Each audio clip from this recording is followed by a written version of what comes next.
Haleluya Hosana. Haleluya Hosana. Thank you Jehovah.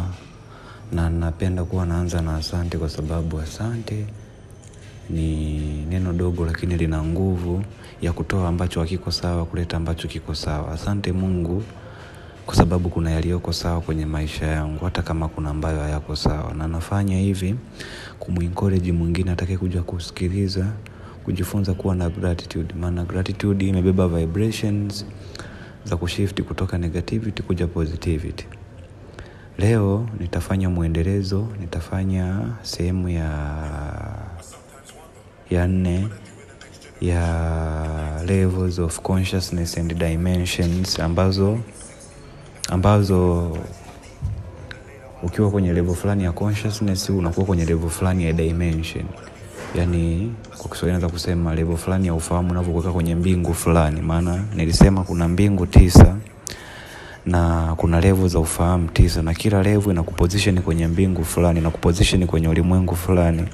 Na kwenye video nilizotangulia kutengeneza, kwenye clip nilizotangulia kutengeneza, nilisema tunaishi kwenye dunia moja lakini kila mmoja yuko kwenye ulimwengu wake na kila mmoja yuko kwenye level fulani ya ufahamu.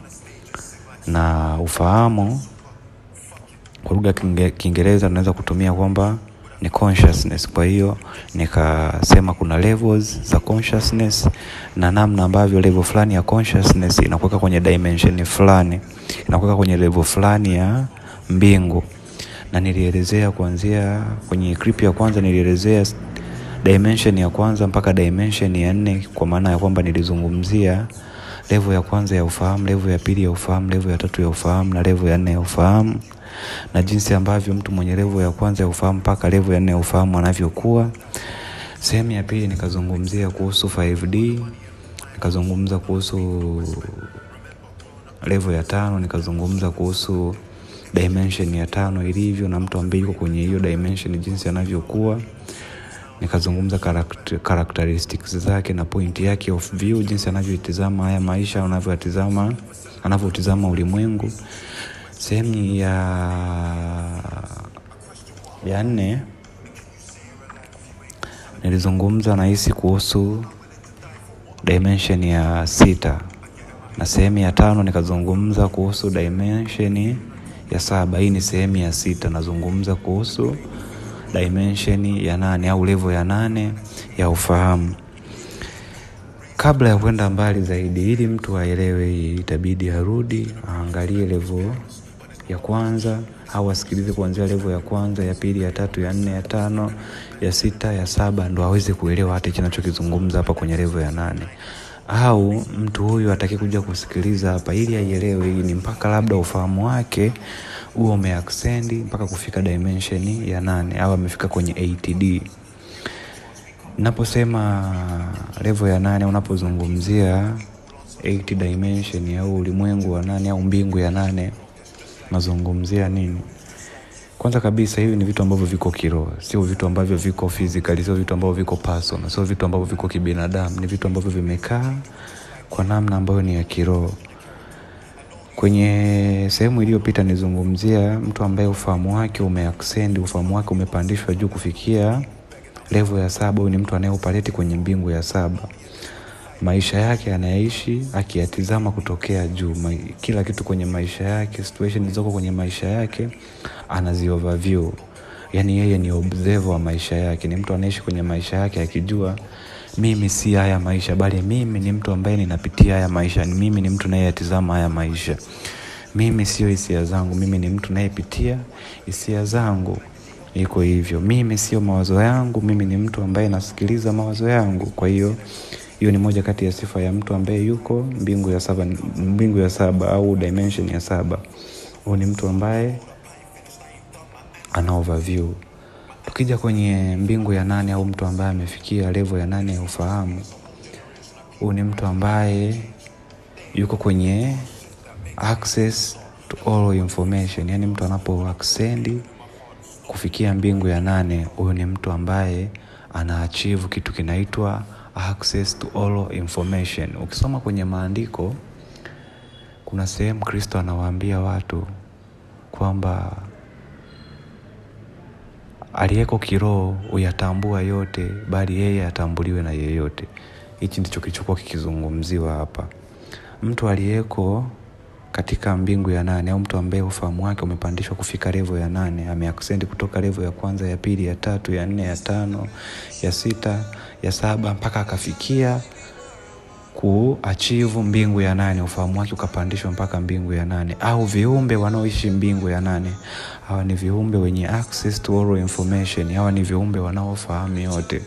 Na endapo kuna mwanadamu au kuna kiumbe ambaye anaishi kwenye hii dunia na ufahamu wake una access ya kufikia mbingu ya 8 au umeascend kufikia mbingu ya 8, huyo mtu ni mtu ambaye anafahamu vyote, ni mtu ambaye ana information zote, ni mtu ambaye ana access to all information, yana uwezo wa kuelewa chochote. Na kwenye spiritual community hawa watu ndio wanaitwa oracle. Hawa ndio watu wanaoitwa masia, waonaji wa kiroho, oracle. Kama kuna mtu aliwahi kuitazama movie ya Matrix, kuna mwanamke alikuwa ni oracle mle ndani. Yule ni mwanamke ambaye ana access to all information. Nitajaribu kuielezea ile level ya 8 jinsi ilivyo, imekaaje, mtu akiwa level ya 8 anakuwa na sifa zipi, na ufahamu wake unakuwa katika position gani, na jinsi anavyotazama maisha. Kwanza kabisa, mtu aliyeko dimension ya 8 au mtu ambaye ameascend kufika mbingu ya 8, huyu ni mtu ambaye ana access kwenye kitu kimoja kinaitwa Akashic Records. Yani huyu ni ana Akashic Record access.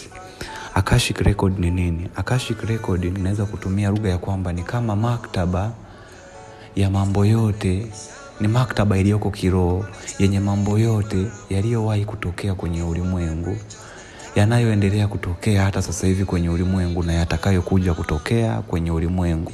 Kwa hiyo mtu ambaye amefikia mbingu ya 8, mtu ambaye amepandishwa ufahamu wake kufika mbingu ya 8, huyu ni mtu ambaye ana access. Yani ana access, nikinaposema access ni ana ruhusa ya kufahamu, na kama ana permission, ni kama napotumia neno, kuna yani Kiingereza kukieleza kwa Kiswahili sometimes ni ngumu, lakini kitu pekee ninachoweza ni kuelezea, siwezi kumfanya mtu aelewe. Nikisema access ni kama ruhusa, ni kama ruksa ya kutambua yote yaliyowahi kuwepo, yaliyopo na yanayokuja. Kwa hiyo kitu namba 1 au sifa namba 1 ya mtu ambaye anakuwa mbingu ya 8 au mwanadamu ambaye ufahamu wake umeascend kufika mbingu ya 8, huyu ni mtu mwenye access to Akashic Records. Huyu ni mtu ambaye tukileta biblically ni mtu mwenye mind ya Christ ndani yake. Yani akili iliyokuwa ndani ya Kristo tayari iko ndani yake, au tayari imeumbika ndani yake, imekomaa ndani yake. Kwa hiyo huyo ni mtu ambaye ana uwezo wa kufahamu yote. Iko hivyo.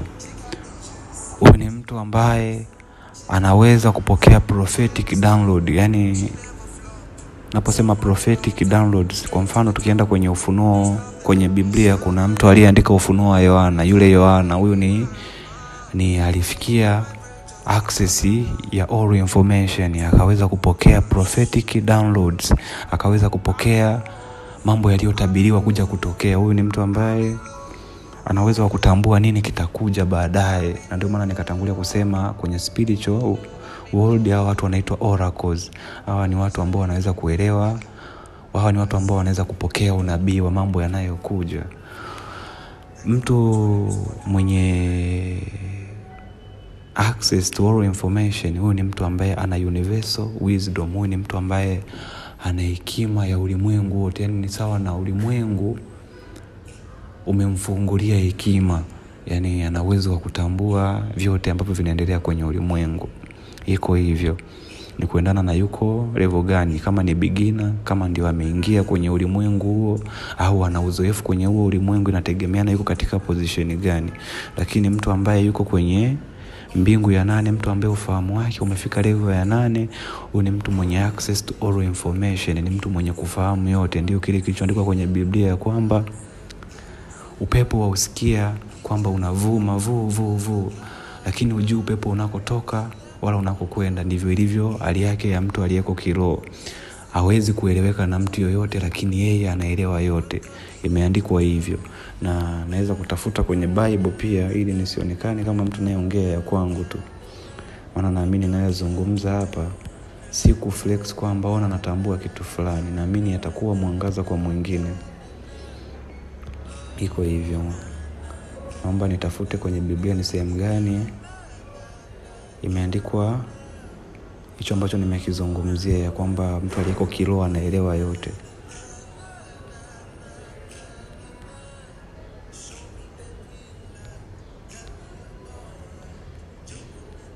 Anahisi imeandikwa kwenye kitabu cha Yohana.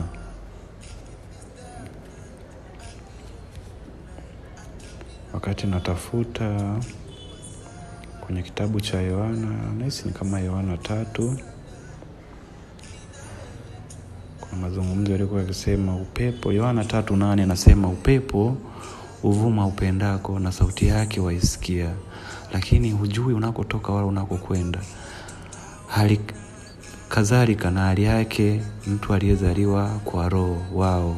Kwa hiyo mtu ambaye amezaliwa kwa roho, niliwahi kuzungumza kwenye sehemu ya iliyopita nilipokuwa nikizungumza kuhusu 5D na 4D, nikasema mtu ambaye ana ascend kutoka level ya kwanza ya ufahamu kuja level ya pili, level ya 3, akifika level ya 4 anapitia kitu kinaitwa awakening, kuzaliwa upya. Utu wa zamani unakufa, unazaliwa utu mpya ndani yake, ndipo anapoweza kuascend kuja kwenye level ya 5. Akifika level ya 5, huyu ni kiumbe ambaye amezaliwa katika roho. Kwa hiyo mtu aliyezaliwa katika roho, huyu ni mtu ambaye tunaonyesha kwamba kwenye Yohana 3:8 kwamba upepo uvuma upendako na sauti yake waisikia, lakini hujui unakotoka wala unakokwenda. Alikadhalika hali yake kila aliyezaliwa kiroho. Maana yeye hatambuliwi na mtu, lakini yeye anayatambua yote. Iko hivyo. Na kuna sehemu imeandikwa pia kuhusu mtu aliyeko kiroho yatambua yote. Taitafuta pia ili haya yanayozungumza yawe na ushahidi tosha.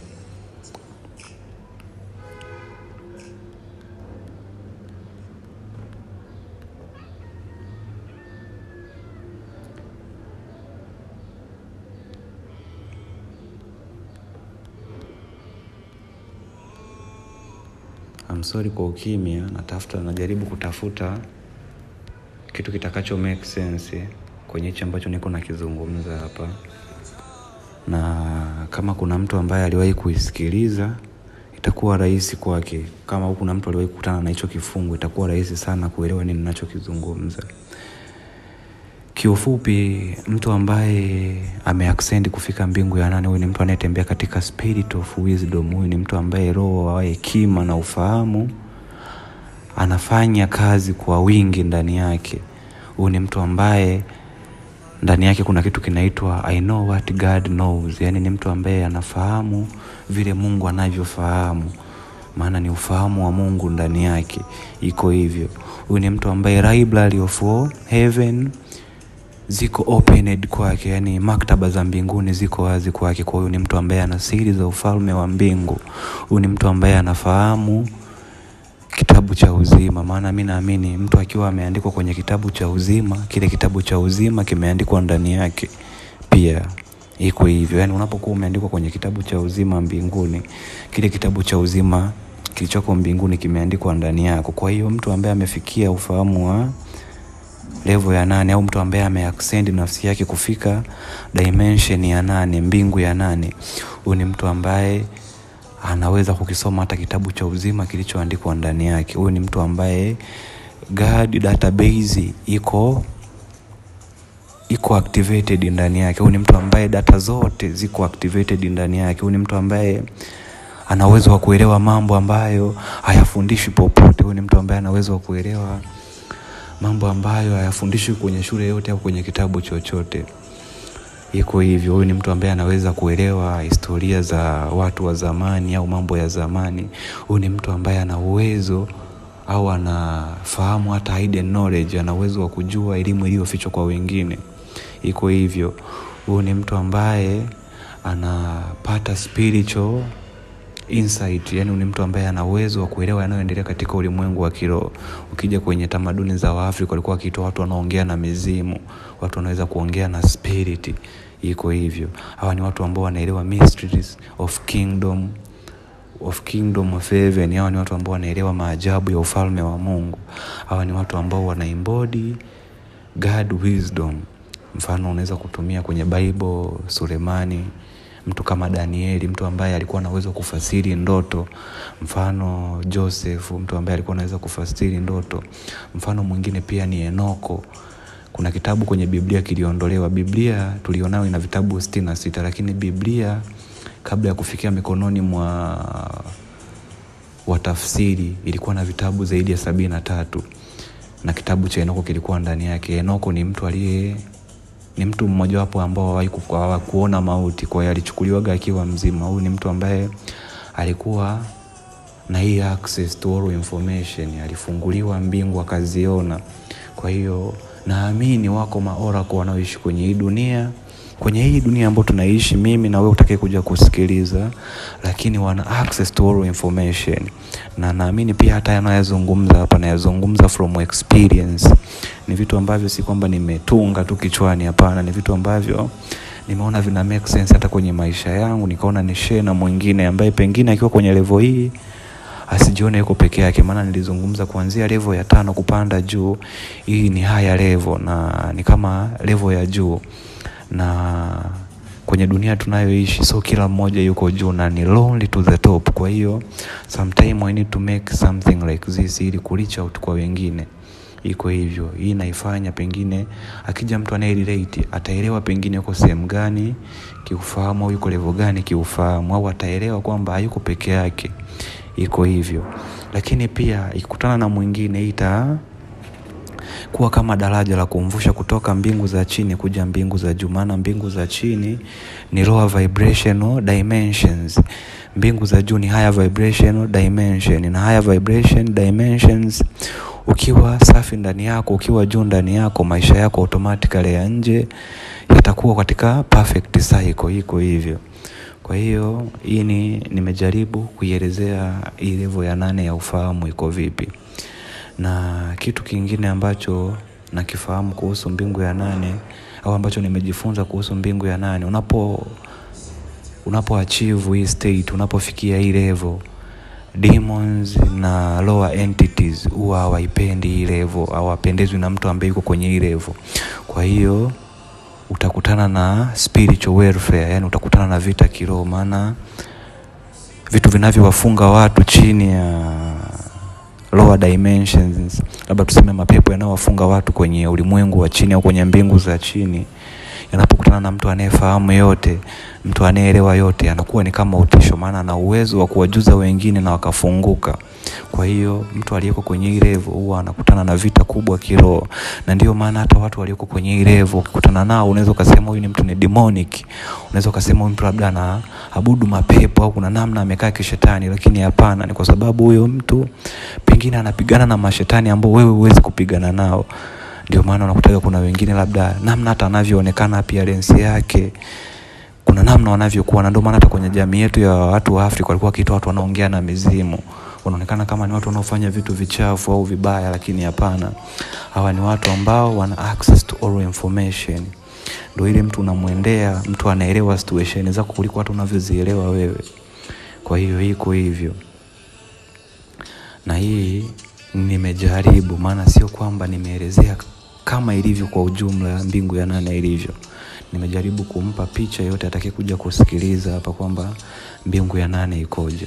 Kwa wakati mwingine nitakuja kuzungumza kuhusu mbingu ya 9 ambayo ndio level ya mwisho ambayo tumepewa. Pengine hii ndio Christ consciousness, na ambayo nitakuja kuizungumzia kwa upana katika sehemu nyingine. Kwa leo nimezungumza level ya 8 na 8D, 8 dimension, mbingu ya 8 na level ya 8 ya ufahamu. Kwa hiyo kwa atakaye kuja kusikiliza pia ili aielewe, itabidi arudi asikilize sehemu ya kwanza, sehemu ya pili, sehemu ya 3 na 4 na ya 5. Maana nimezitenga katika sehemu kama 5 ili niweze kuupload. Without saying many things, in the name of Creator ikawe uponyaji, ikawe ufunguo, ikawe daraja, ikawe nuru. In the name of Yeshua, Ashe, over.